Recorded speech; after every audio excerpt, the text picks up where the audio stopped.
My name is Angela. My name is Nicole. And welcome to the Ominous Stitch podcast.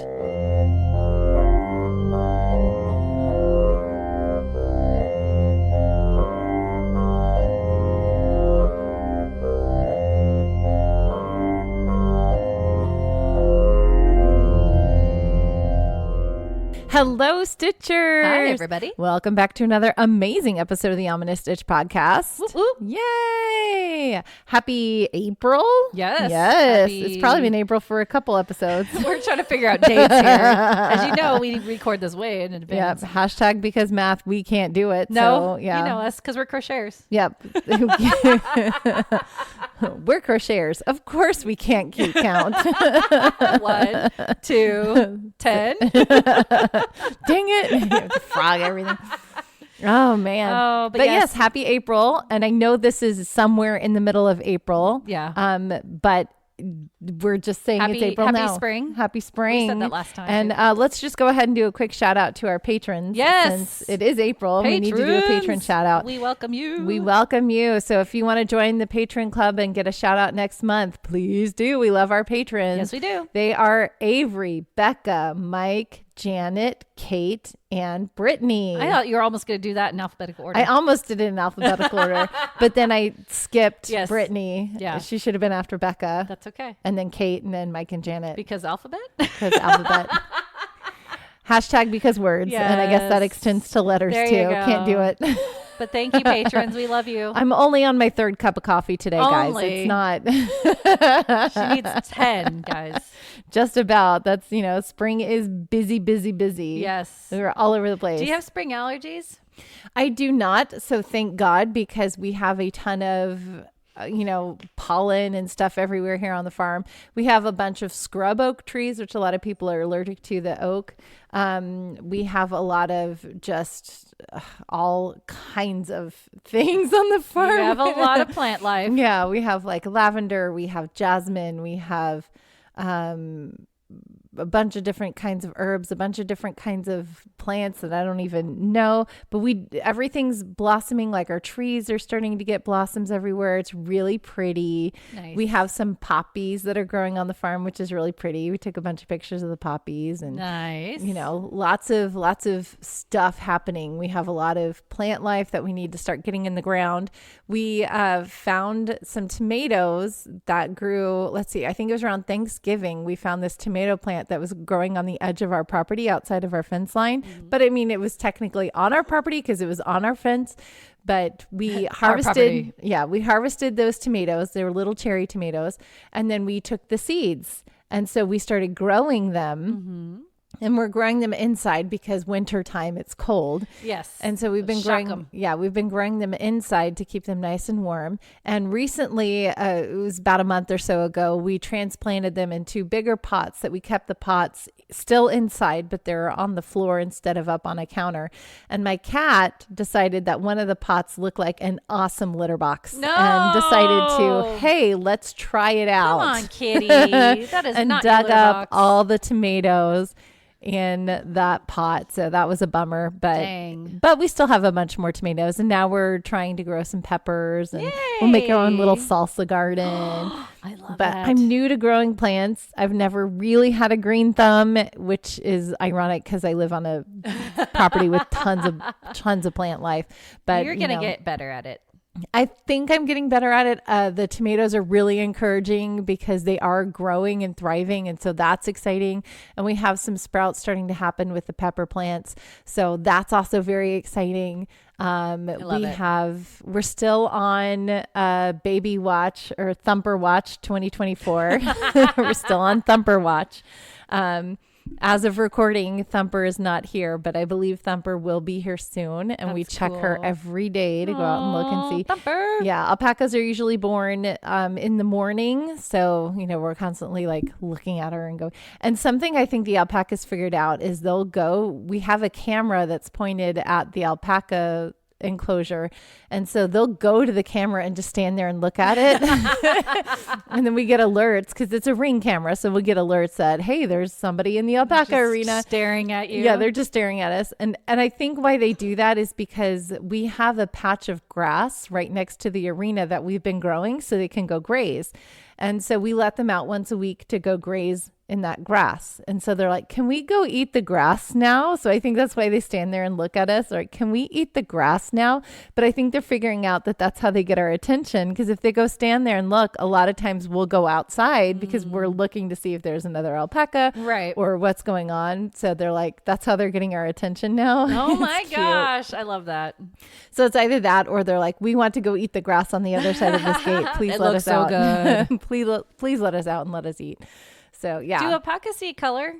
I don't know. That's a good question. I know because they have huge eyes and huge pimples that everything, their vision is very exaggerated.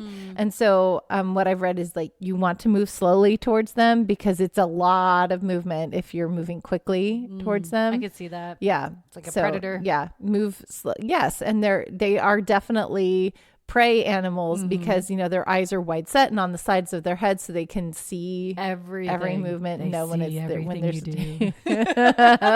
make it ominous. They're the cutest little things and you're making them very ominous.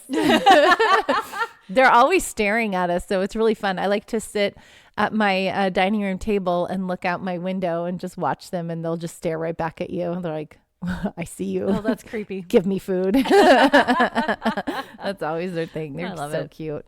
I love my alpacas. Good. So I'm excited for this week's episode. Yes. I don't know what it is. I'm not going to tell you and yet. And the movie gave me absolutely no clues. Nope, which don't I'm do that. thankful for because I was like, are we talking about zombies? What are we talking about? This is going to be a crazy episode. And I started getting nervous as I was watching the movie. I was like, I don't know what we're doing. It's sort of, the only reason why I chose it is because it sort of ties in, and I'll tell you why later, but it's not zombies. And I remember I wanted to watch this again. I've seen this movie before. I loved it. So I thought, hey, let's watch it again. And then I started watching it more and I was like, wait, no. This is definitely not a zombie themed because that's how it felt, right? Yeah. I mean, technically I we're say way have ahead of rabies ourselves. I know we keep doing this when we start talking about how long have we been podcasting? This is only episode 90 and we haven't figured out how we do this yet. Oh, we like to jump ahead. We're so happy and excited. Yeah. So, hey, Nicole. Hey, Angela. What has you in stitches this week? There we go. Now we're back on. Oh, I just wanted to shout out to my lovely Fiber Arts Club. Yay! I know. I love having cute. a tiny little club. What brings me the most joy about this is seeing how happy it makes other people. Yes. Yeah. So I'm teaching a couple of my coworker and some, students at where I work. And we meet every Monday and we get all excited and they get in the zone once they figured it out. And some of them have figured things out that they're like trying to figure out how to make things on their own. It's so cute. I love it. Yes. And so now they bring it back and I catch them in my breaks. I'm crocheting. I'm like, oh my gosh. I love it. And I get it. I get how addicting it is. They're like, yes, this is so stress relieving. It is. And I just want to keep doing it. One of them was saying how they just want to keep doing it because they don't want to forget how to do it. I thought was adorable. I love it. But it's so much fun. I'm so happy that this brings other people joy. This is why we did our podcast because we wanted to share. Yeah. I know. So spreading the word of fiber arts and crocheting and whatnot. I'm so happy. Yay. Makes my soul happy. I was just at my daughter's open house and her science teacher crochets. And so every time she sees me, she's like, okay, what are you working on? What do you have? And so we have this like friendship where I search for her and I'm like, she would be like one of my best friends and my daughter's like, please don't be friends with my science teacher. Why? Wait till I'm out of school. Oh, dang it. I'm like, no, she's so cool. But anyway, no limitations. I was talking to her and she's like, We are going to, because she says there's a couple other teachers like that do crochet, and she's like, we're going to start a fiber arts club. Will you come? And I'm like, absolutely, I will come and work. And at first, it's just going to be the teachers, and then we're going to invite some kids in, and then we're going to work with the kids and teach them how to crochet. The kids would love that. But yeah, she's so cute because I'm still working on my blanket that I'm doing for the auction. Yes. I'm getting close. It's so close. It's taking so long. But I took a picture the other day and I sent it to, hey, Jen. I sent her a picture of my daisies that I'm doing. And she's like, are those Elise Meyer? I'm like, yes, you do listen. I was like, that's so exciting. Wow. And awesome. So anyway, I showed her the picture. I'm like, well, here's the last picture that I took of all, I have like 50 of them or something. And she's like, oh my gosh, I need to know how to do granny squares. I'm like, oh my gosh, because she's like, all I do is beanies. That's all I know how to do is this one beanie. So she's funny? like you. Yes. She only knows how to do one stitch. I was going to say, most people are like that. They know what they love and they just keep doing it, but they're too afraid to branch out. Yeah. Oh, unless they have somebody. Not me. I'm to like, teach them. I get bored. I know you do. Like I have stitch ADD. I've got to try out all the You're things. amazing. Oh man. So yeah. So anyway, so that's fun. I like there needs to be a lot more fiber groups out there. Everyone needs a crochet group. It's so nice. It's so wonderful. It makes me sit happy. around and crochet, and you don't have to talk to each other unless you want to. No, we put music on, and they ask me for help whenever they look up at me and go, Nicole. Yeah. I go, yes, that's okay. I'm coming to you. At my son's practices, I don't do it at games because I have to watch the game because I get too wrapped up in the ball game. But during practices, I always bring my crochet and I'm sitting there and I'm doing it. And that sparked a whole thing. There were a bunch of other kids that were siblings of, their big brothers are out there playing, and they're like, and so they started bringing yarn, and, I started teaching them how to crochet. And so that's really cute. Yay! It's See so how good. much it connects people. It's the best. It's so good. It's so good. Yay. It's the best. Yes. So, Angela, what's got you in stitches? So staying on that same line. Okay. My kids have this piano teacher. He's awesome and we love him very much. But his girlfriend was in town. She lives in Canada. Oh, okay. And so she was in town and he called me and he's like, so we're in the area. Would it be okay if we came over to the farm? I was like, yeah, come on over. That's sweet. So they came over and his girlfriend crochets. And so that's kind of what we did. She came in, or they came over and we walked around the farm. It was him, his girlfriend, his roommate, and another friend we walked around the farm. We met the alpacas. They fed the alpacas. We talked about the fiber. I brought them inside. I showed them yarn that I was making from the alpaca fiber. I let them spin. I showed them how to do the drop spindle. And so it was like a whole experience. It was a whole class. And they're like, I want to learn how to do this. And they were just so excited. I love it. They were the sweetest people. And they're like, you're so cool. And I'm like, you are. Nice. I love being called cool by 20-something-year-olds. Right? And they're like in their upper 20s. Yes. But, I love being called cool because I'm like doing old-timey things. Like I'm spinning yarn and I'm making crocheting. It's granny squares. I know. They're granny squares. They're like, you're so cool.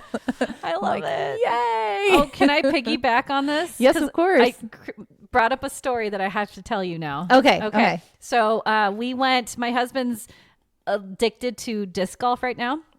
And so we had to go out to Simi Valley because that's where all the disc golf courses are that are closest to us. And afterwards I said, I need to go shopping for groceries. There's a Trader Joe's right next door. So we drove to Trader Joe's. I'm checking out. The girls are so sweet. They're maybe college age, maybe a little older. And they're like, how's your day? I was like, it's great. I'm just grocery shopping and then I'm gonna go home. She's like, well, what do you like to do? I go, crochet.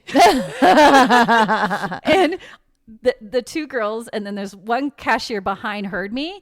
She turns around. That is awesome. I love it. I love it.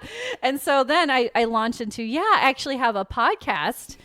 You're so good at that. I'm trying. I'm so bad at that. I'm usually very bad at it, but I'm getting better. My kids actually will tell people before I do that. Me too. My youngest does the same thing.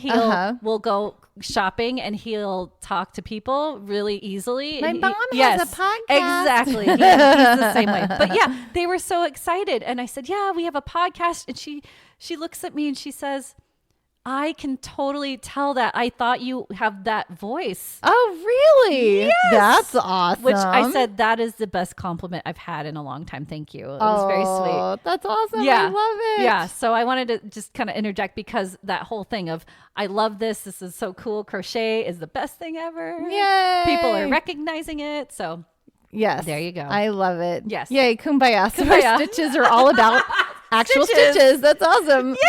Look how on topic we are with our own podcast. There's Well, no we're more so squirrels surprised right by now. it. I know. It only took us 90 tries to like. Oh, I love it. Okay. Well, are we ready to move on to actual like stitching? Yeah. Well, yeah. Oh, I okay. want to Do do we have stitching. more things? No. Okay. I'm just excited about this topic today because I'm excited too because I don't know what it is. Yeah, and I'm gonna put this in the notes. You'll see it, but just a trigger warning this week. Just a heads up. Okay. There's some craziness to it, so I'm gonna put it here now, and then I'll say it again. But yes, this stitch that Angela's doing is pretty cool. I'm like literally doing it She's right doing now it as we're right talking. now. You've seen it in the show notes, but yeah, who could guess it's another Tunisian? Yes, it is. Yes, it is. But so should we get stitching? yes, Let's get stitching.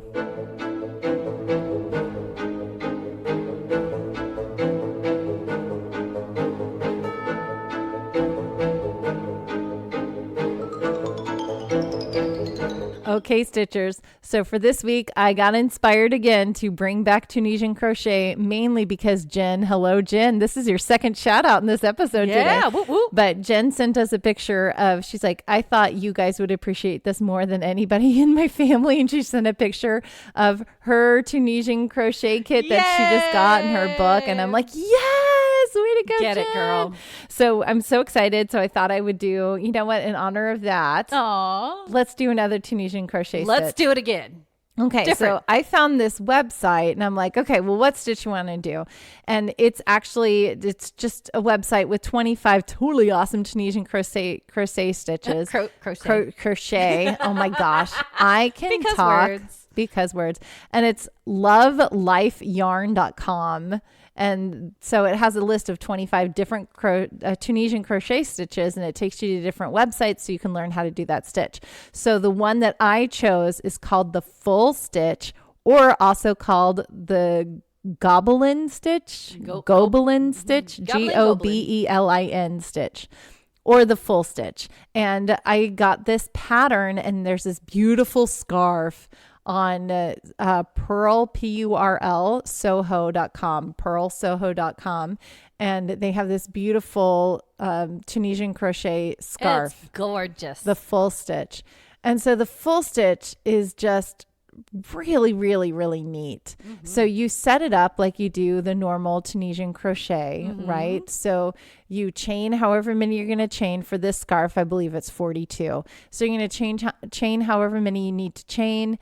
And then you're going to go into the back humps and load all those humps on your hook.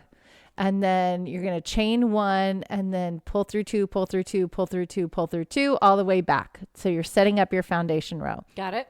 Okay. So when you have your foundation row, all of your Tunisian stitches have the front bar, the back bar, and then the two humps on top, right? Mm-hmm. So what you're going to do is you're going to there is a little space in between each stitch. So I'm going to show Nicole right now. Each stitch has the front bar, the back bar, the two humps, and then there's a space in between, right? In between the stitches. I see it. So you enter the space and you pull up a loop. Oh. That's how it's going to make this full stitch. Okay. And it really is a full stitch. So what you're winding up with is just a bunch of vertical lines that are completely encompassing the whole thing. So to me, it kind of looks like brickwork, if that makes sense. Yeah. It's so interconnected. Yeah. And interlocked. Yeah. So it's really cool. You have the back ridges that Nicole loves so much. And then you have these beautiful vertical lines that are going up and down, and they kind of alternate or make this really cool pattern weave kind of pattern on it. So I'm not describing the pattern very well, but if you go to any of our socials, you'll see pictures of this. I'm gonna post it's a really picture. Cool. So it's the Tunisian Crochet Full Stitch, or Goblin stitch. Goblin. I like goblin. That's fun. And it's a really easy stitch to do. So again, the main thing is that you're going into the spaces, pulling up a loop, loading all of that onto your hook, and then you're going to chain one and then go the return pass where you pull through two, pull through two, pull through two, all the way down.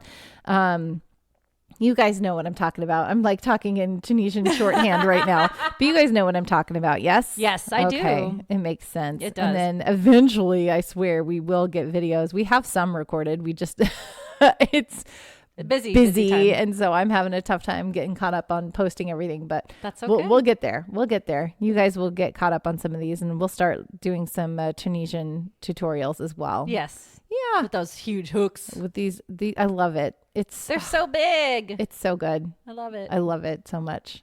It makes me happy. Love it so much that you've done multiple episodes. I have done multiple Tunisian crochets. It's fun. I love that. No, it's great because it just shows you how much you can do so much with these different hooks. Yeah. And the different patterns. So yeah. My favorite thing about it is that it's just very, very tight. Yeah. And so for me, this is a good scarf. Yeah, it's a good scarf because it's just thick and it's tight. And so it's good. Very cool. You guys seriously try Tunisian crochet. If you're scared of it, don't be. You will like it. It's so neat. Do you feel like it makes things faster because of the bigger hook, or does it go the same? I think it goes the same. I think the big learning curve for me, at least with the big hook, is that once the hook is loaded full of loops, being able to slide the hook while the loops are all on the hook is a little bit tricky. So figuring out how to do that, it slows things down a little bit for me until I get to a point where I can actually hold the hook without any loops on it, and all the loops are ahead of my hand. Yeah. And then I can, go a little faster with it. Got it. But, that's just because I'm still new at it. It's just a learning curve of figuring out how to move the hook while there are loops all over it. Got it. Cool. But yeah, I love it so much. Good. So yay. And you can love it too. Yes, you can love it too. So try some Tunisian crochet today. It's like a commercial. I know. I felt Try it now. I felt very commercial saying that. Did. All right, so that's it for stitch time. Yes, it's really short stitch time, which okay. I love. I'm dying to get into whatever story time is. She's not. You guys, she's hiding it so much from me. She sneaks looks all the time. She doesn't even have it up on her computer yet. She's waiting to the last possible second to pull it up. Because you like surprises. I too. do. I love surprises. So I'm ready. Yeah. It's story time.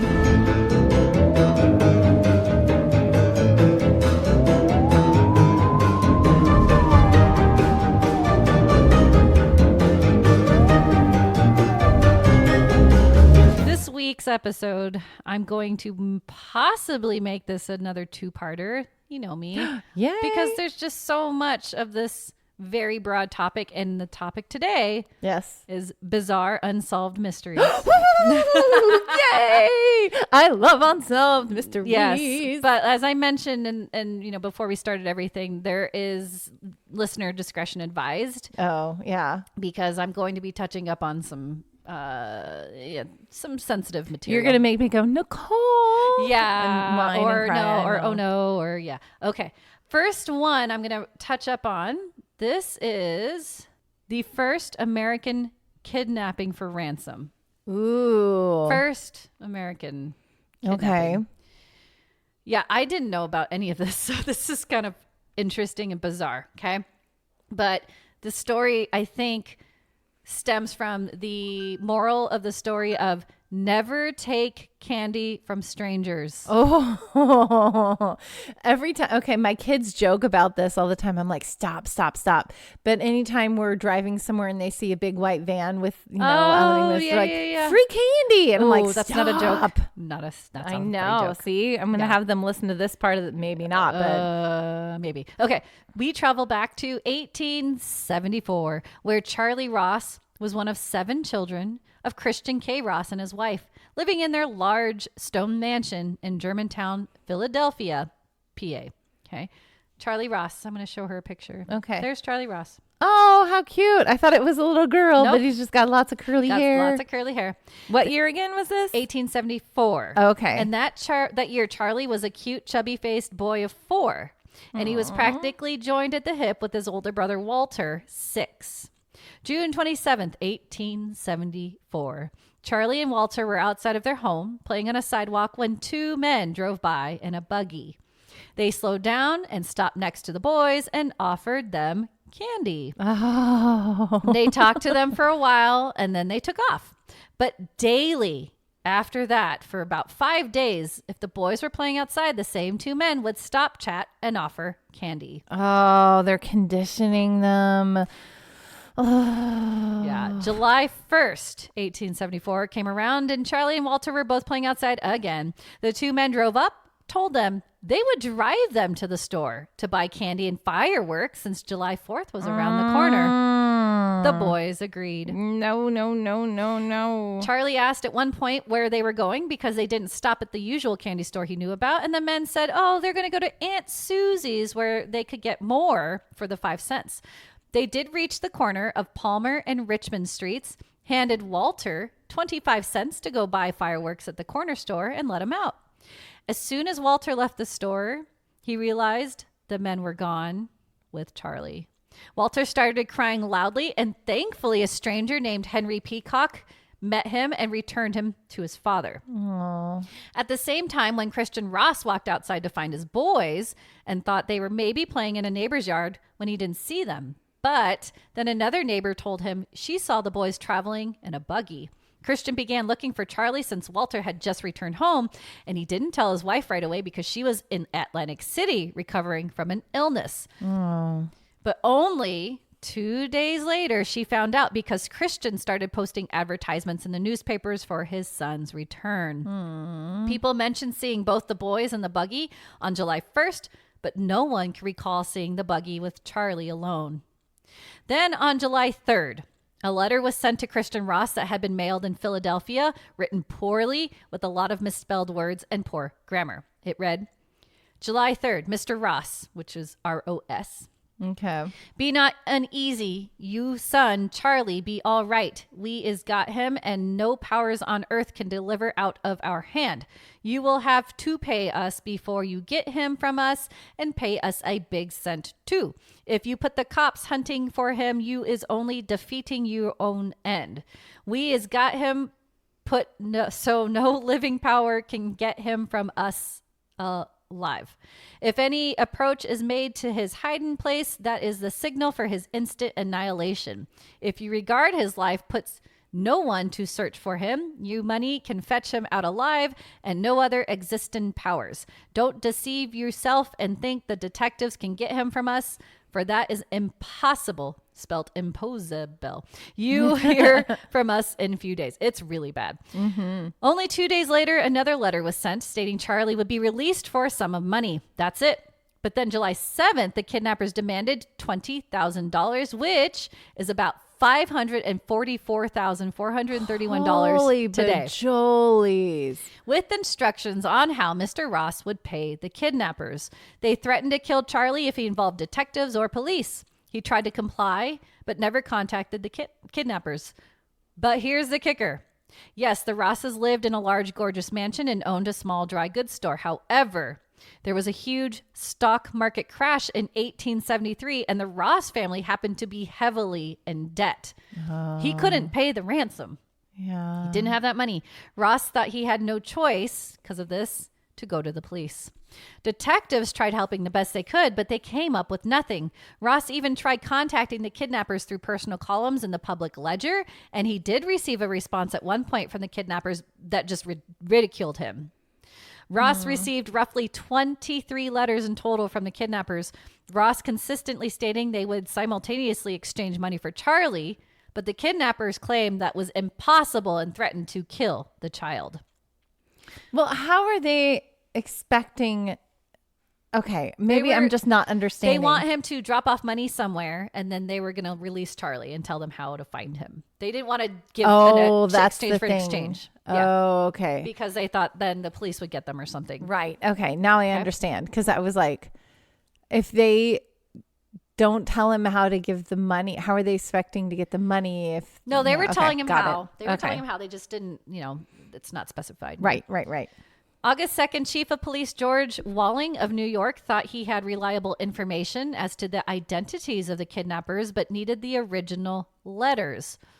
Captain Hines of the Philadelphia Police did bring the letters with him to New York, and the informant for Wallings identified the writing belonging to William Mosher, alias Johnson.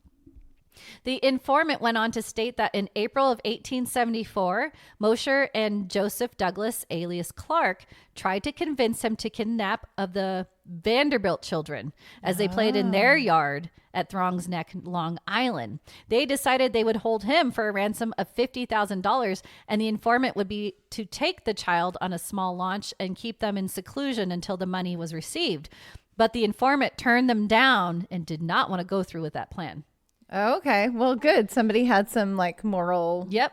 The informant gave a little information about the description of Mosher and Douglas, and when little Walter Ross was questioned again, detectives thought they were closing in on the kidnappers. So they were got this from them, asked Walter. Walter was said, yes, that's exactly what they look like. Okay, good. Okay. So they learned that Mosher's trade was building boats, but was arrested for burglary in 1871, yet he escaped from jail before trial. Then Mosher and Douglas created a moth preventative called Mothy and were traveling around the country in a horse and wagon trying to sell their product. At the time Charlie Ross was kidnapped, Mosher and his wife and 4 children were living at 235 Monroe Street in Philadelphia while Douglas lived with them. So they were there. They were in the area. Yep. Mm-hmm. That August, the Mosher family, along with Douglas, moved to New York because Mosher had a brother-in-law named William Westervelt, a former police officer over there. At this point, the Pinkerton Detective Agency was called to assist in tracking down Mosher and Douglas. And if you recall, in episode 72 about H.H. Holmes, the Pinkertons. Yeah, they were involved with that case too. So they are smart. They are there. Okay. Yes. By November 6th, the last letter was sent to Mr. Ross instructing him to send 2 relatives to New York. Wow, November? With the ransom money. Oh my gosh. Yes. And that person that would be calling on the package of money would be in absolute ignorance of what the package was and the purpose. They also claimed the route was carefully planned for the messenger so they would know if he was being followed and would kill Charlie and escape. Okay. Mr. Ross agreed. He sent his brother and nephew with instructions and the money. However, when they arrived to the Fifth Avenue Hotel on November 18th, no one appeared to claim it. It was figured that they knew the police were on their heels, so they didn't even try to come out of hiding. December 14th, 1874. The Van Brunts lived in the nicer part of the Upper Bay of New York, and his brother, Judge Van Brunt of the New York Supreme Court, had his summer home next door. Since it was winter, the home was closed down and connected by a burglar alarm system with his brother's home. At 2 a.m., the alarm bells went off, and Van Brunt, his son Albert, and 2 hired men grabbed their shotguns and stationed themselves around the judge's home. Remember, there's nobody there. Right. As soon as they saw 2 men creep up from the cellar, Van Brunt Sr. told them to halt, but that's when the 2 men began to fire. Thankfully, no one was hit by miracle. So then Van Brunt unloaded his shotgun into the first intruder who fell instantly. Then the second man shot at Van Brunt, missed again, and the guy tried running to the front, but Van Brunt Jr. met him with a struggle, and burglar number 2 was shot. Burglar number 1 realized he didn't have long to live, so he asked for a glass of water and then agonizingly made the following statement. Men, I won't lie to you. My name is Joseph Douglas, and the man over there is William Mosher. Oh, wow. He lives in New York, and I have no home. I am a single man and have no relatives except a brother and sister whom I have not seen for 12 years. Mosher is married and has 4 children. I have $40 in my pocket that I made honestly. Bury me with that. Then after a quick pause, he added, Men, I am dying now, and it's no use lying. Mosher and I stole Charlie Ross. Well, where is he? Did they say? When he was asked why he took Charlie, he replied, to make money. When they inquired where the boy was, Douglas replied with, Mosher knows all about the boy. Ask him.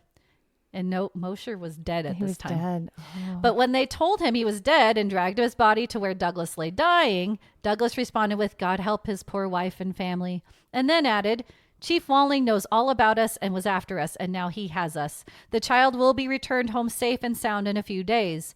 Douglas then died after an hour of writhing in pain. Chief Walling was notified, and he sent Detective Sillick to see the 2 bodies since he knew them since childhood. He recognized them, and then they sent for Walter Ross. I know, but they had to. I said, I know. They didn't. Wait, they sent for Walter. Because he needed to identify them. Oh, okay. They didn't tell him exactly why they wanted him sent to New York, but he came, and when he was shown the bodies, he recognized Mosher's remains as a man who drove the wagon, and Douglas was recognized as a man who gave them the candy. Wow. Mrs. Mosher was located, and she admitted she knew her husband kidnapped Charlie Ross. Dude. But she insisted she didn't know where he was being held. God, that's frustrating. Right? At that point, Mr. Ross offered $5,000 for anyone who knew where Charlie was, no questions asked. Sadly, Charlie was never returned to the Ross family. Later, William Westervelt, the brother-in-law of Mosher's, was arrested because the police were convinced he was complicit in the abduction. He went to trial and was found innocent for kidnapping, but convicted of conspiracy and sentenced to 6 years in prison.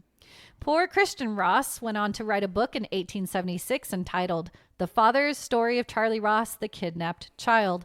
All profits went into the search for his son. Over several decades, the Rosses spent $60,000 looking for Charlie. Many imposters came forward claiming they were Charlie at this point. However, one plausible claim came in 1939 when carpenter Gustav Blair stated he was Charlie Ross. The Arizona court ruled he was indeed Charlie Ross. Wow. After he told the jury he vaguely remembered being held prisoner in a cave as a small boy, and the family that had raised him told him he was a kidnap victim. He then changed his name officially to Charlie Ross and traveled to Pennsylvania. However, the Ross family refused to accept him. Oh, that's sad.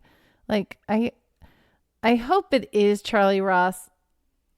It's sad that they don't. I mean, I don't know. Because how do you know at that point? Because they didn't have DNA sample, back then. I mean, they could sample him and sample against their DNA. I mean, you can figure that out. But yeah, possibly. But I mean, no, because it's still the 1800s. So well, this was 1930s. 1930s. Still didn't know. Still, yeah. Still no. Didn't have that, unfortunately. Christian Ross died in 1897, his mother in 1912. So when he came forward, it was just the kids. That's probably why too. Brother Walter Ross died in 1943. The Ross mansion was torn down in 1926. Now, tagline real quick. What's even more strange? While researching Charlie Ross's kidnapping, another Charles Ross was kidnapped in September 1937. I was like, what? Why is there 2 Charlie Rosses being kidnapped? Charles and Charlie.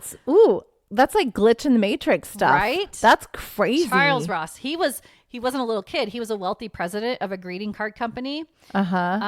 Sadly, that Ross ended up being murdered on October 10th when a fight broke out between the 2 kidnappers. One of the criminals died as well. But isn't that crazy? That's crazy. Charles Ross, weird. Charlie Ross. But that was the first American kidnapping for ransom.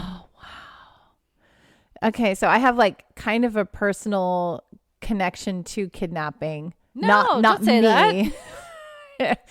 Okay, hold on. Hear me out. Okay. So, back in the oh shoot, I don't know when this was, but in the early 1900s, my grandpa and his family, they lived in Kansas, and there was a big like Kansas City crime ring going on where they would kidnap kids and sell them, right? Ugh. And so my grandfather's brother was kidnapped. Oh my gosh. They never found him. No. We think that we did, or I think it was my aunt thinks that she did finally figure it out and piece it together. But the family, when she tried to contact them, they were like, we don't want to have anything to do with it. Even though my grandfather had passed, and I think who we think his brother is also had passed, that family didn't want to talk to my aunt and figure it out and see if it really is him. But we think we found him, but we don't know. That's crazy. But yeah. Bonkers. Yeah. Man. Okay. Well, it's crazy. Scary. It's very scary. And you can't do much about it because you try to protect your family and loved ones as much as possible, but things happen. Yeah. That's why I'm always like, even now, even though my kids are a little bit bigger, I'm always like grabbing onto them and holding them wherever we go. I'm like, everyone hold hands. Yeah. I'm like, I don't care if you're a teenager, you're staying with me. Seriously. Oh my gosh. The other morning, my little one, he was eating breakfast and he goes, Mom, how did you get over your fears as a kid? And I said, well, it's just, you got to think about that they're not real, or if it's like monsters or whatnot, or you just got to be happy and think about all the positive things in life. And he goes, but kidnapping is real. How do you get over that fear? Oh my gosh. Right? Oh my gosh. What about like a knife stab in the heart, right? Yeah. My youngest, she's been on this kick where she's like, Mom, if anybody tries to steal me, I'm going to yell and scream and punch and kick. And I'm like, why are we talking about that? I'm glad you're prepared, but don't talk about it. I know. I'm like, oh my gosh. I'm like, that's right. You fight back as much as you can. And, spooky. But like, dude, hard. Just grab your loved ones. Have I put this fear in them about like... No. No, but it's good to be aware, I think. But you just got to be prepared for the worst, but enjoy your life. Don't live in fear. That's the hard part. So. Well, moral of this story is don't take candy from strangers, people. Yeah. Teach your kids that. Okay.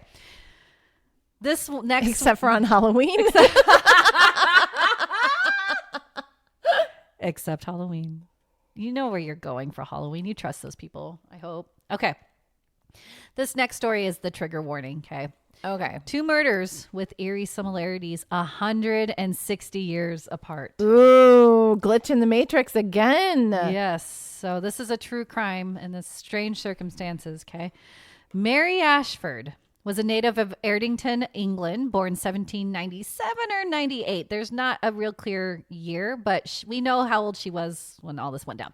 She was considered to be the belle of the parish, but working as a general servant and housekeeper to her uncle, who was a farmer at Langley Heath, Warwickshire. That's her. Oh, she's very pretty. Very pretty. She's the belle. She is. May 26th, 1817. She was to attend a big dance at the 3 Tuns, also known as the Tyburn House, with her friend Hannah Cox. This was an annual club feast and dance with many in attendance. She was able to change into nicer clothes and left her work clothes at Cox's house in Erdington. Attending the big party dance was 24-year-old Abraham Thornton, the son of a builder from Castle Bromwich. Here's this mug. Oh, okay. He looks kind of like a mole to me. Well, that's funny. So Thornton was heavy set, and the descriptions ranged about him from a well-looking young fellow to of repulsive appearance. He's well-looking and repulsive at the same time. All at the same time. It's an all-duty package. Yeah. Okay. As soon as Thornton saw Ashford, he wanted her. Wow. He asked someone about who she was. Then, supposedly, Thornton told this same person that he had been intimate with her sister 3 times, but he was now going to be intimate with Mary Ashford or Ew. die for it. Ew. Yeah. Ew. Just ew. Ew. Why? How is that part of a conversation with somebody? I don't know if that's an exaggeration, but that's what was said. Ew. However, Thornton later denied that he said this because when the public heard this quote, because they did, they were in an uproar. I'm sure you see where this is going. Yeah. This guy flirted with her all night, and she actually seemed to enjoy his attention, so things seemed to be all good. When it reached 11 p.m., Mary's friend Hannah wanted to leave, and Mary obliged. However, on her arm was Thornton, who walked close with her, and Hannah ended up behind the pair. While walking, Mary announced she wanted to return to her grandfather's house because it was closer to work. But remember, she left her work clothes in Erdington, so she'd have to go back there before anyway. Hannah ended up parting ways at one point to travel to Erdington while Mary and Abraham went together. It was around 2:45 a.m. when a laborer witnessed Thornton leaving a friend's house with a woman. He said hi to Thornton, but the woman never looked up. Then at 4 a.m., Hannah Cox awoke to Mary looking for her work clothes. She changed and then took off to work in a hurry. Someone that had been partying all night saw her walking past. Sadly, he was the last one to see her alive. Only 2 hours later at 6 a.m., a passing laborer was walking and noticed women's items near a water-filled pit, now known, this is the location, as Pipe Hayes Park. Upon further inspection, one of the items was a woman's shoe with blood stains. He raised the alarm, and with the assistance of others, they used a rake and found Mary Ashford's body in the pit. Then 2 workers from a nearby factory discovered footprints. They were able to see clearly that a man and a woman had walked together almost to it. Then the man's footprints walked back alone. The local mill was carrying her like the Jesus footprints. No, okay.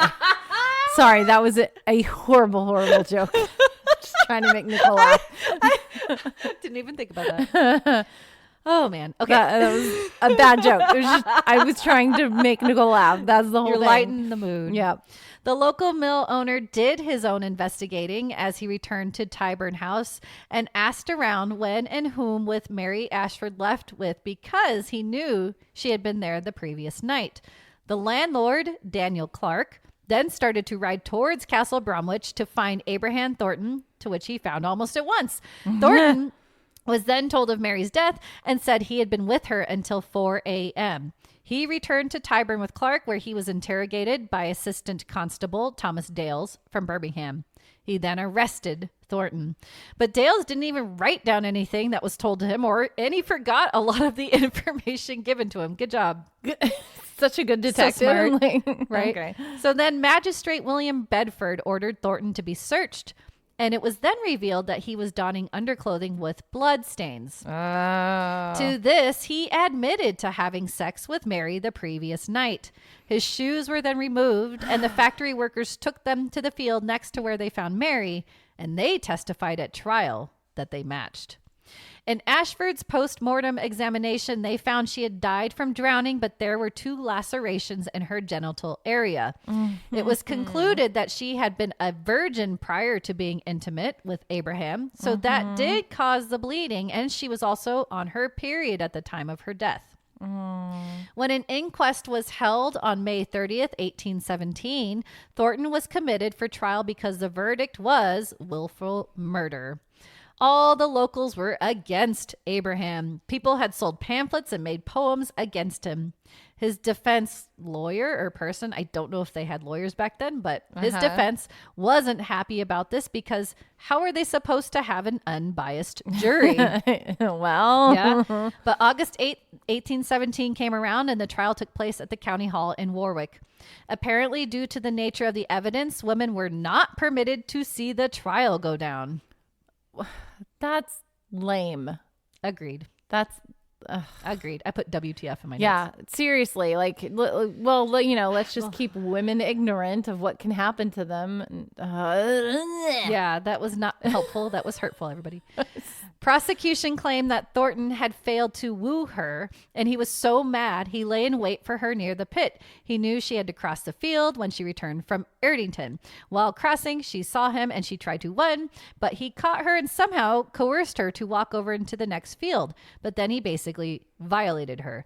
Because they were able to deduce she hadn't eaten for 24 hours, they claimed she fainted and was unable to resist. Then once he was done, he was afraid of being caught with an unconscious woman and made the decision to throw her body into the pit where she drowned. And at that time, the defense counsel were not permitted to even address the jury after all that, so the matter proceeded with the prosecution's case. Wait, what? Yeah, back then it was heavily on prosecution. I don't know. A bunch of witnesses then came forth testifying their versions of events on the evening before her death, including her friend Hannah Cox. Defense cross-examined the factory workers about Thornton's shoe and the footprints. And the men did admit it had rained heavily between the time the footprints were made and when they tried to match the shoe. Then Thornton had admitted to having sex with Ashford before he was searched. And the post-mortem examiner testified that besides the vaginal lacerations, there were no signs of violence on her. The cuts could have been from consensual sexual relations. Also, a witness came forward, the gamekeeper John Hayden, that said he saw Thornton around 4:50 a.m. They conversed about Mary, and after 15 minutes, he went to his father's house. They said it would have been difficult for him to chase her down, ravage her, kill her, then run back 3 miles in a total of 11 minutes. So, time-wise, yeah. But I think that dude is lying for him. I don't know. In 6 minutes, the jury found Thornton not guilty. Boo. And he was set free. Boo. But the public didn't like the verdict. Yep. Money was gathered by Mary's brother to appeal the verdict. And sure enough, October 1st, 1817, Thornton was arrested again, where he was taken to London that month for another trial. Now, because this was the early 19th century, I'm laughing because this is hilarious, Thornton went into the trial pleading not guilty and even tried to fight Ashford because you could challenge people back then to a battle. Challenge you to a duel. Bizarre. Right? But the council said, no, Ashford doesn't have the strength to fight back. He was littler than this guy and he was young and it was ridiculous. So then the court adjourned. It's ridiculous. Yeah, to later in November to actually have a real trial. The trial went on until April, and because there, again, lack of evidence, Thornton was found not guilty. However, gave Ashford the options to either let Thornton go free or meet him in battle. They were like, let's do this battle. They were so gung-ho about it. Testosterone. It's so, ugh. Yeah. Sorry. I'm the queen of sounds, you know. I don't like use words. Instead, I just make sounds. The appeal was dismissed and Thornton was free, but still an angry mob was outside to greet him. Thornton returned home with the same mob mentality, so he fled England altogether. That's it. He's just a gross snake, creepy man. I don't know. Reading through all this, I'm almost siding with him not guilty. Why? Because where he lived from where it would have taken a long time for him to do all that. He was bragging about about being with her beforehand. But Mary seemed to like that attention. So we aren't getting that information from Mary herself. But Hannah back in that time though, it's like you don't, who knows? What choice do women really have? True. I don't know. I have no idea. I don't know. I don't know. It's hard to say. I don't know. But yeah, his character didn't seem very nice. Yep. 1819, actually, just to finalize all this, they did create a bill to abolish trial by battle.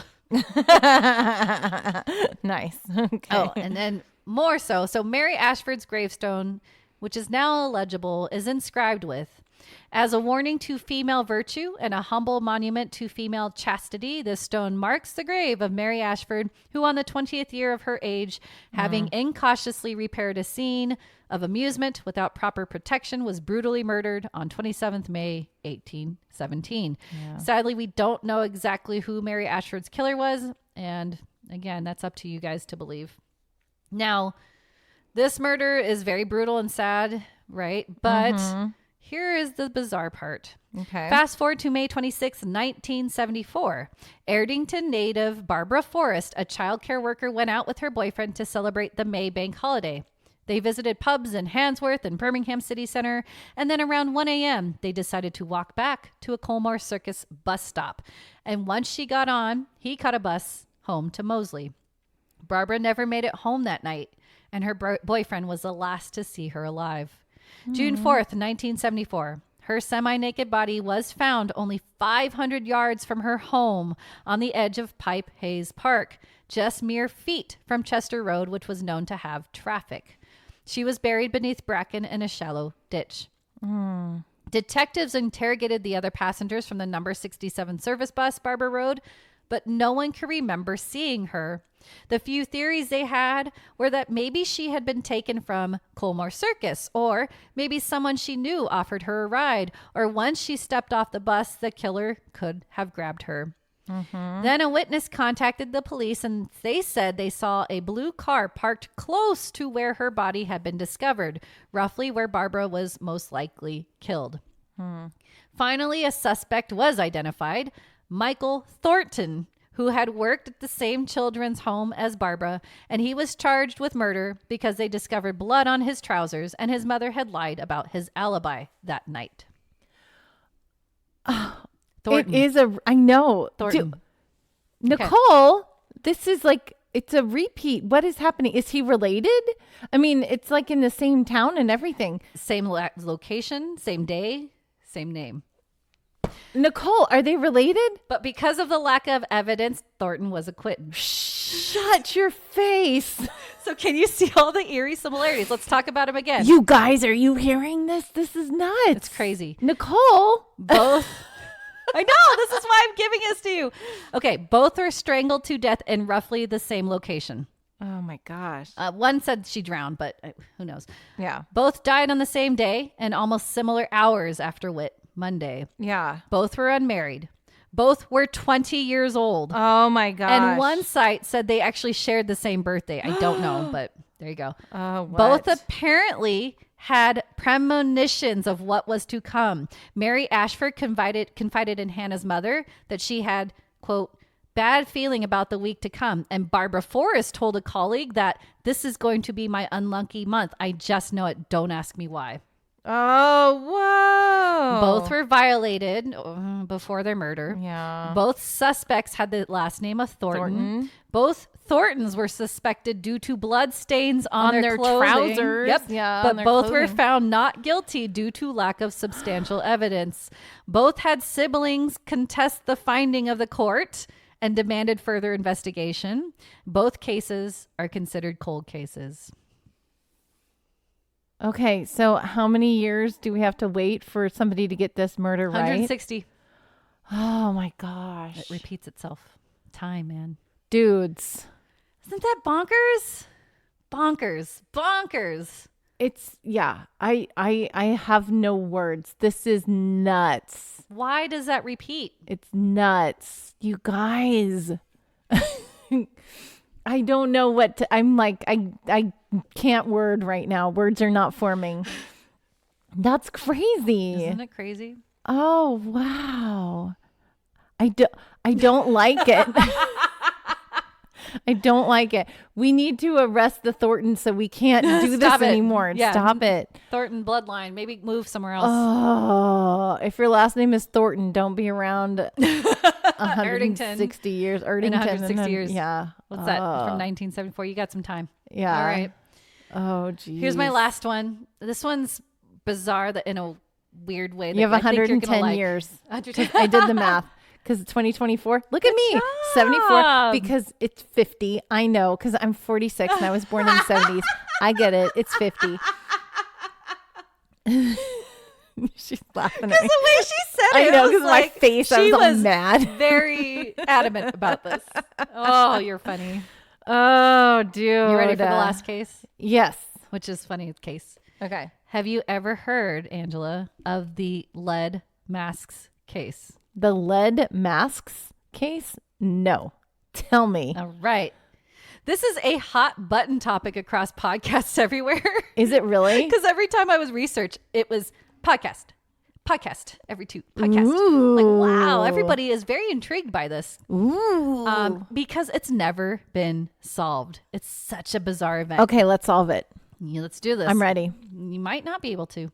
I probably won't because I'm not that good of a researcher. Oh, I tried it. This is crazy. And Okay. there's conflicting, well, not conflicting. I'll talk about it here. Okay. So I'm going to start from the beginning. Angela meet Miguel Jose Viana and Manuel Pereira de Cruz, or Da Cruz, I think. Da Cruz. Okay. Okay. All right.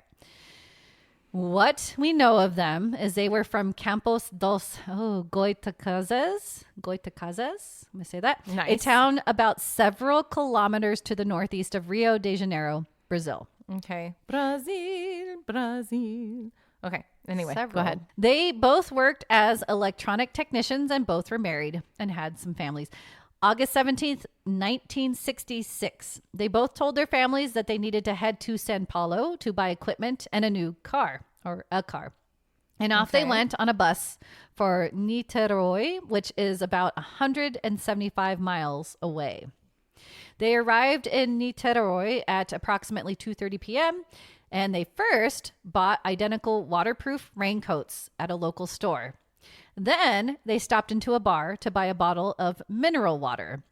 They made sure to keep the receipt because this meant that they wanted to come back and return the empty bottle for the refund because you could do that back then, right? Right. Okay. The bartender noticed that Viana acted skittish and seemed pretty nervous, and he was constantly checking his watch. Okay. After this, their whereabouts are hazy because the last people we know to see them alive were those at the bar. Okay. It is assumed the two men made their way over to Vintim Hill in Niterói at this point. 3 days later, August 20th, a young man named George de Costa Alves, which I think he's about 18 years old, had an itch to take his kite out into the hills. He's going for like an innocent little, Yes. I'm going to go fly a kite. I'm gonna go fly a kite. Let's go fly a kite up to the highest height. You gotta Okay. sing it in minor. He made his way through Vintim Hill, and while exploring, he came across something disturbing. There before him were two dead bodies in the weeds. When police arrived, they found the bodies of Viana and Pereira da Cruz. They were confused because it was an unusual sight. The men were wearing the raincoats they had just purchased, but underneath were formal suits, and covering their eyes and the kind of their face were homemade lead masks. Nearby, they found an empty water bottle, some towels, and some cash. Okay. Those were one of the masks. Okay. Upon further investigation, the police found two strange notes in one of their, and like next to them or in the pocket. I didn't know exactly where, but they found these two notes. First was, and this was in Spanish or, so this is translated. Sunday, 1 capsule after lunch. Wednesday, 1 capsule at bedtime. The other, 16:30, be at agreed place. 18:30, swallow capsules. After feeling effects, protect half the face with lead masks. Await the agreed signal. This is a photo of them finding the bodies. Oh, crazy.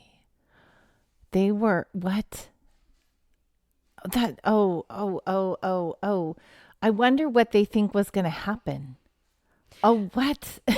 There were no obvious injuries when they initially found the men, and because the coroner's office was super busy, Oh, no. they didn't get around to the autopsy until weeks later, which was too late to run a toxicology report. That's frustrating because you know they were swallowing some kind of poison. Yeah, they had pills. But they couldn't see any other injuries at that point. But one website claims they were able to check the organs and they didn't see any poisons. Well, they had to have been taking poison. Like, what else killed them? While investigating the notes, police concluded that the lead mask's note did not match the handwriting of either men.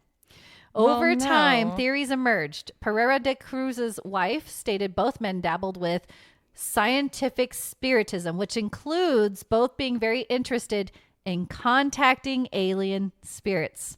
They had apparently tried to do this multiple times with their friend Elcio Gomez. This led them to building an electronic device in Cruz's backyard that blew up. They tried to do this again on a beach, and they claimed to witness an explosion in the sky.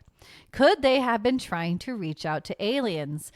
Because the theory was then they tried to reach out to these extraterrestrials by using psychedelic drugs, and thought after they did this, they believed their encounter would be accompanied by a blinding light, thus the metal masks, or supposedly the two died from a drug overdose. Then police started to look into Gomez as a suspect. He had apparently fought with Cruz. And when Gomez was interrogated by police, he was giving them contradictory stories. But then Hamilton Bizzani, someone who met the pair at a spiritual center, came forth and claimed him and a few accomplices lured them to Nitori, robbed and killed them. An accomplice supposedly told him, "We have killed them both. We forced them at revolver point to take the poison." However, police couldn't find any evidence to back up that claim. Now, let me relay you some info that I could only find on one website where I was trying to conduct my research. This is crazy, and I don't know why this isn't mentioned everywhere. This is from anomalyinfo.com. On August 17th, the same day that Viana and Cruz had climbed up Morro de Vintem, Senora Gracinda Barbarossa Cantino da Sousa, it's a long name, Nice. a lady of high social status that lived in the Nitori neighborhood of Fonseca, claimed to have seen an unidentified flying object. Whoa. She had been driving that night with 3 of her children when they all saw an oval-shaped object of an orangey color with a band of fire around its edges, hanging over the top of a hill and sending out rays in all directions. Oh. Sousa stopped the car, and she and her children watched the object rise and fall vertically in the air for about 4 minutes. When she got home, she relayed what they saw to her husband. When he drove back, he was like, "I got to see this." He didn't see anything. The hill that she saw the UFO was over the Morro do Vintem, the same hill where the bodies were found. When Sousa's husband saw the news about Viana and Cruz, he decided he needed to tell the police about what his wife saw. Reports of the sighting appeared in the papers on August 25th with claims that further info from the Sousas was known but being kept secret by police. When that went public, the police received even more calls that a number of people also saw and could confirm the sighting. They all had been afraid to tell anyone for fear of being called crazy, and at that time, the government frowned upon the topic of UFOs. But because Senora Sousa's status was willing to come forward, it gave everyone else courage. Interesting. The anomalyinfo.com website has so much more intriguing info to go. So go ahead and check that out. But it does touch up on how either there's a big UFO connection in the retellings of this story, or the UFO aspect is taken out completely, which leads them more to being an accidental overdose death of the psychedelics. But either way, this is a really bizarre mystery, and we may never know what happened to Viana and Cruz. Okay, that's cool.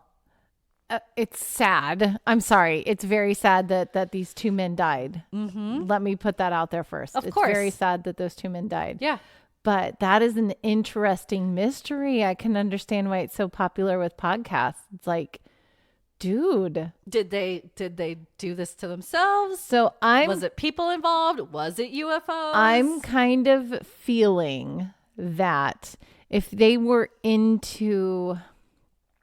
Okay, but one of them had money in his pocket. Yes. They had money all around There was them. money. No one, like, if So someone... they weren't robbed. No. It wasn't because for robbery. they still had a substantial amount of money on them. And so they bought raincoats. They were preparing for this. Obviously, they were preparing for something big to happen there. And they bought water, which means they most likely were taking something. Yeah. They bought water for the pills. Yeah. Yeah. Because they obviously they were swallowing pills. We don't know what the pills were because we never got a toxology report. Exactly. And by the time they got around to doing it, it was all out of their systems anyway. Or I don't know, the decomposition. how would it be out of the system? But again, they like I said, one website said they were able to look at the organs at least, and they didn't find poison. But maybe they weren't looking closely for other things. They were just looking for specific poisons. I don't know. Yeah. I mean, who knows what was in those pills? Right. But they were convinced if they're having lead masks, like they were convinced something was about to happen. was happening. Yeah. And so So I don't know. I don't know what the purpose of killing those two men was. Like, Or maybe they didn't. Maybe no one prank. killed them. Maybe something did try to visit, but they messed it up. I'm just throwing out crazy things. Or maybe their consciousness Yeah. was taken up with the UFOs and they just left their physical bodies there because they don't need the physical bodies in the realm that the True. UFOs are going. There you go. There's another option. I have no idea. I have no idea. Oh, that's so crazy. What happened, What Nicole? I wish I could tell you all.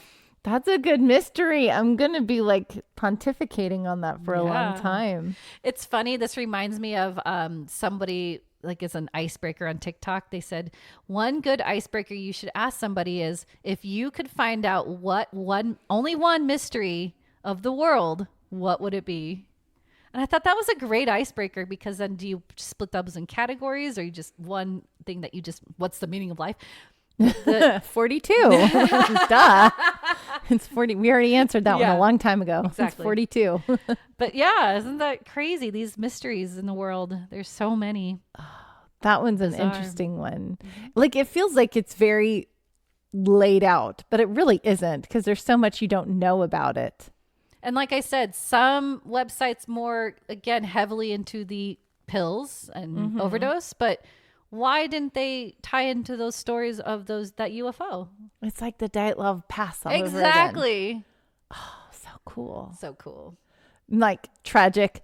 I'm sorry for all the families involved, but Right. cool. That's why we're so morbid. Oh, it's so interesting. Yeah. So interesting. If you guys have theories on this, we want to know. Please give us any theories or any other information that you might know about these unsolved mysteries, or if there are unsolved cases that you want us to talk about. We want to know. Email us at theominousstitch@gmail.com. There are 2 S's, ominous stitch, 2 S's at gmail.com. You can also just contact us on Instagram or TikTok or any social media. We're on all of the things, and we want to hear from you. So just drop us a line and say, hey, because we love talking to our stitchers and we love getting to know you. You can also leave a comment on Podbean. There's a whole comment section on Podbean. You can say hello to us there. Hello. Podbean.com is where we host our little website, and where you can go to our website. It is our website. It's website. It's where we host our podcast, and you can go there and get any show notes from this show or any previous shows that you may have missed, or get caught up on any episodes. Spread the word. Let people know about us, because we want to know about everybody. How cool is that? There's also a little button in the upper right hand corner. You guys know the drill. It says become a patron. Woo-hoo. So we already gave a nice shout out to our patrons, but hey, we'll do it again. It's a small but mighty list. So we have Avery. Let's see if I can do it alphabetical order. Get it. Avery, Becca, Brittany. I'm stuck. Kate, because there's a lot of letters after that, and it's just ABs. Mike and Janet. Janet, Mike. Oh shoot! Oh, you're Janet, so Mike. close. You're so close. K, J. Oh no, Janet was before K. Janet, Mike. Well, Mike and Janet are together. True that. It's my parents. There They're you go. together. So. Anyway, thank you to all our patrons. If you want to join our patron army, please consider doing so. We would love to send you something, give you shout outs, and you also get patron exclusive episodes. So go check all that out today. We can't do this without our patrons, so we love you guys very much. We love you. And we love all of our stitchers too. We love everybody. So, yes, we are all about the love here on this Kumbaya. crazy little podcast that we host. We talk about death and murder. And we love you. And we love you. Kumbaya. Everything's good. And we like to crochet. Whenever we do, just so you guys know, and you have an idea of what's going on here, whenever we do podcasts that I find, like uncomfortable, because I know we're going to be talking about murder, we're going to talk about like sad things. I am heavily crocheting. So you might hear me hit my microphone many times. She's pulling the yarn. Yeah, I'm like, I need that. It is my comfort while we're talking about subjects that are hard for me to talk about, because like sad things. It hurts my heart. It I just does. want everyone to be full of love and happiness and light, and that's not the case. So we have our the Ominous Stitch podcast. You remind me of is it Mean Girls when the person comes out and she's like, and I just want things with happiness and rainbows or something like that. Oh, and I he's don't like, know. She doesn't even go here. Oh, yeah. That is Mean Girls. That is Mean Girls. That's awesome. I love it. This You're is funny. so That's what good. reminded me of. Anyway, Oh, we okay. got one more thing to do. We do though. have one more thing to do. So let's get to it. It's movie time.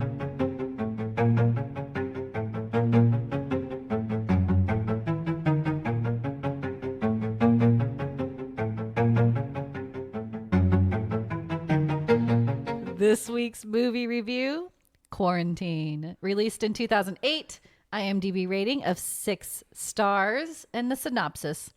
A television reporter and her cameraman are trapped inside a building quarantined by the CDC after the outbreak of a mysterious virus which turns humans into bloodthirsty killers. Dun, dun, Dun, dun. dun, dun. So when I first watched this movie, I didn't know what to expect. This is actually based off of a movie called Wreck. Have you heard of that one? It's a Oh. Spanish version. Oh, And to so me, they it remade felt like it was a video game. Like it was a movie based on a video Oh, game. yeah, that could right. be like it. what was it? Silent Hill? Is that what that is? Something similar to that. Oh, that makes That's sense. what it felt like It because does. you're going through all these corridors with the shaky Right? camera, and you don't know what's going to you don't know what's going to jump out There's of the no music. corners. You Yeah, notice that's what that? it feels like to me. It's like Yeah, a first-person I can see zombie that. apocalypse shooter game. I can totally see that. So Yeah. I picked this movie. I was telling you at the beginning, kind of, because it's a mystery. It's a super big mystery that if you're outside of the building and you're watching this on TV, what's happening going in the on? building? Yes, You don't know you what's going have on in the building. No idea. You don't want to know what's going on in the No, building. you don't want to know. But it's her name. I mean, she's Jennifer, right? Jennifer Carpenter. Yeah, she's the star of the movie Exorcism of Emily Rose. Do you remember her? Oh, She's the main character that gets possessed. Okay. And she's also in Dexter. She's awesome. And then you've got, which I recognized, I didn't know his name, Andrew Fiscella. No, not him. Jay Hernandez. Is that him? Yes, the firefighter. Yeah, he's cute. Dreamy. He's in Bad Moms. He's the dad of that she falls in love. Oh, yes. I knew he looked familiar. And then Greg Gurman is in it too. Greg Yes. German, however you German, say his last German. name. Yeah. Yeah, he's in there too. Yeah. But anyway, it starts all fun. Again, I don't know why I'm on this kick of like reality, the filming, because that was like our last one. Yeah. It was like, it's obviously it's a film crew. Yes. She's It's going just to, it's just a reporter and her cameraman. So it's all from one camera. You're seeing the whole thing from one camera. And they're at a firehouse and she's like interviewing firemen and what it's like to a day in the life of the firehouse. Yeah, exactly. And then they get a call. And so she's like, ooh, let's ride along. she's Because it's like a excited. fantasy of hers to go on a ride along with the firemen. Which I would love. Yeah. But it's funny, bad flashbacks, how they said most of our firemen are out to go, what is it? Like more of a emergency health call. And that most of them are paramedics. And that brought back flashbacks of husband. Oh, I know. And I was like, that's so right. Nicole's because like, yep, been there. They did. They're the same crew, and they all knew what they were talking about about paramedics. Bad flashback. Anyway, but yeah, they follow them along. This turns out to be a very bad call. Very bad call. Oh my goodness. And they are immediately like quarantined. The people outside are zipping up and. Spoiler alerts, go watch this movie. But at one point, someone tries to leave in the middle and gets shot. Yeah, you cannot leave. You cannot leave. Because they want you to just Die. everyone get infected and then it kills the virus and then that's it. Is Yeah. that what they're expecting? I think But so. they like turn into zombies, so they aren't like But dead. they went in. But they went in to get a sample because they wanted to check, and Yeah. I think that was the goal, was to get it, come back out, and check what this was. Yeah. But that was not going to happen because Yeah. they were attacked. Yeah. So, So this whole movie, just like Angela said, it feels like a video game. They're just Yeah. trying to escape. That's the end game of this whole Yeah, they thing. want to get out of the apartment building. They can't get out of the apartment building. They cut all the power, so it's very dark. Yeah, no cell service. Yeah, they cut everything to the apartment building, and it's like a big maze. And they wind up in like a serial killer apartment. What is that? No, okay. I had to because go. I don't understand that. Let me ending. explain, because I did have to do a little bit of research too. I kind of knew, but I didn't. So what happens at the end? Spoiler alert! Go watch the movie first. They find the key. They want to go out down to the basement, right? To get out and escape. Get out. They think they can get out that way. And it's just the fireman, Jesse guy, and her cameraman left. That's it. Right. So they escape, and then all of a sudden, landlord is a zombie and attacks Jesse, the fireman. So it's just her and her cameraman at this point. So they find an apartment building because they're just panicking right now. They're trying to get away from the zombie killers. Yes. Yeah. And they get into this apartment that was supposedly booked by a person from Boston. Remember at the beginning? Yeah. But no one's seen him. No one's seen him for months. Yeah. But they don't enter his apartment. Yeah. So they find newspaper articles. They find animals. This person that was renting this apartment was part of a doomsday cult. And they had stolen a virus that the government was creating called the Armageddon virus. Oh, okay. So and he's the one that started it. Yes, they plan to release this to start an Armageddon. Now, however, there is still mystery as to who these creatures were. They were obviously patient 1s or patient 0, whatever. But they go up into the attic. They see a little kid, right? And they're like freaked out. They jump back out. And then there's an older person running around. So there's 2 of them. Yeah. We don't know who these are. Could have been the Ethiopian grandparent that was a paralytic. Could have been anybody. We just don't know exactly who these were. Okay. Because I was thinking the little kid was the girl because she disappeared. No. But I mean, they were like so decayed at this point. So the theory is that, again, they're patient 0s. They didn't die. They mutated possibly to become more super, because we don't know what the effects were after, a certain time, right? We just see them within an hour or 2, So these 2 could have been there for a little bit now and just kind of mutated into a super, super weird creatures. Yeah. Because they were pretty fast and they couldn't see them, but they could hear them. Yeah. So who knows? Yeah. But they die. Yeah. Everyone dies. Everyone dies. Yeah. Or becomes zombies. Yeah. So, and then that's how it ends. And that's how it ends. Like, there's nobody left to run around with a camera because they're all because we can't watch zombies. it anymore. Yeah. So interesting movie. I've read other reviews. I didn't see Wreck, so I don't know what that is. I haven't seen Wreck either, yeah. Some people like that more. Mm-hmm. Some people didn't like this American version. I don't know. It was an interesting movie, and they filmed it well. Mm-hmm. And it is creepy, but you're right. It's very creepy. I definitely got like a big jump scare. Yes. I laughed at myself because I wasn't expecting it, because I'm like, of the way this is shot and the way this is going to work, I know there's going to be jump scares because that's the whole point of this. The whole point. It's screaming, it's yelling, it's people coming out of nowhere and attacking. Out. She does a good job. She was annoying me so much with her freak out. I was like, just calm the fudge down. But it was good though. Like, who knows how you would act in that situation? I thought she did good for freaking out the whole time. But anyway, I don't know. How many stitches would you give it? Well, I don't know. It wasn't my favorite. It wasn't my favorite. So, because I felt like it was predictable. I'm like, well, okay, it's zombie apocalypse. Everyone's going to die. No one's going to get out. It's just not going to happen. So it just felt like, I was like, okay, I'm just waiting for them to get picked off. You didn't think one would get out at all? No. Really? No. Wow. Because I'm like, the CDC has it. I mean, they're all zipped up. The one guy that tried to get out, they killed. So I'm like, I mean, if you found a basement tunnel, I don't know. Maybe, but I'm like, no, they're not going to get out. She's convinced 100%. No, they were not. There's no way out for them. They're not going to get out. They're not going to get out. There's got to be a song. I was thinking, no way out. Probably. I can't think of a song right now. My brain hurts. Your brain hurts. How many stitches? So I don't know. To me, I'm a 5. Okay. It was okay. I mean, it was scary. I definitely got the jump scares when the little kid was in the attic. I'm like, I know somebody's going to jump out. You just know. Like, somebody's going to be behind the corner. So I'm like, somebody's going to jump out, blah, blah. And then when it happened, I definitely jumped. I just laughed at myself. Right. I'm like, I knew it was going to happen. But I do that. Like when I go into haunted houses, I was gonna say I do that. So I hate haunted houses. this is me in a haunted house. I'm like definitely hiding behind somebody, and I like to have somebody behind me as well.